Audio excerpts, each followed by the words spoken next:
Praise the Lord. நல்லா இருக்கீங்களா? தொடர்ச்சியா நம்ம எந்தெந்த காரியத்துல அமைதியா இருக்கணும்னு சொல்லி பார்க்கிறோம்.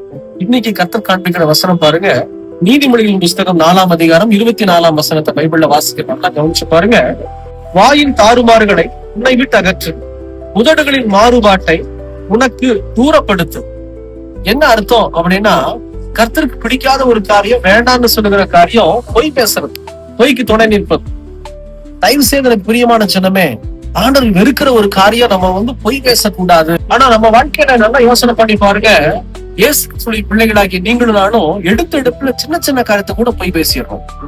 அற்பமான காரியத்துல பொய் பேசுறோம். ஒரு ஃப்ளோல வந்துருது இல்ல, இந்த ஃப்ளோல வர்றதெல்லாம் ஆண்டவருக்கு பிடிக்காது. ஆண்டவர் சொல்றாரு, இதை நிறுத்திடு, உன்னுடைய காரியத்தை தூர போட்டுடு. நீ பொய் பேசுறத என்ன செய்ய, தூரமா தூக்கி வீசிடு. ஏன்னா பொய்யும் பேசிட்டு பொய்க்கு துணையாவும் இருந்துட்டு நம்ம ஜெபிக்கிறோம் அப்படின்னா கர்த்தர் நம்ம ஜெபத்தை கேட்க மாட்டார். பிரியமான ஜனமே, கர்த்தருக்கு பிடிக்கல, வேண்டான்னு சொன்னா அதை நம்ம செய்யவே கூடாது. ஒரு சில பேர் பாருங்க, சாப்பிட்டீங்களான்னு கேட்டா ஏதோ கொஞ்சம் சாப்பிட்டங்க அப்படின்னு நம்ம சொல்லிடுறோம். ஏன் கொஞ்சம் நல்லா சாப்பிட்டோம்னு சொன்னா ஏதாவது தப்பா போயிருமா என்ன? யாராவது நம்ம கேலி பண்ணுவாங்களா, கிண்டல் பண்ணுவாங்களா? நல்லா சாப்பிட்டங்க கர்த்தருடைய கிருபையில சொல்லி பாருங்களேன். அதுக்கு நம்ம தேவையில்லாம சுருக்கி பொய் பேசுற வண்ணமா நம்ம பேசணும்.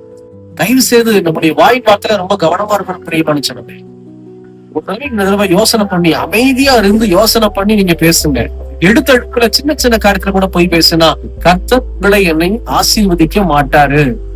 ஆண்டவரே தெரியாம வந்துருச்சு, ஒரு ஃப்ளோல வந்துருச்சு, ஆண்டவரே நான் தெரியாம பேசிட்டேன். இல்லவே இல்ல, பரலோக ராஜ்யத்துல இதை நீங்க சொல்ல முடியாது.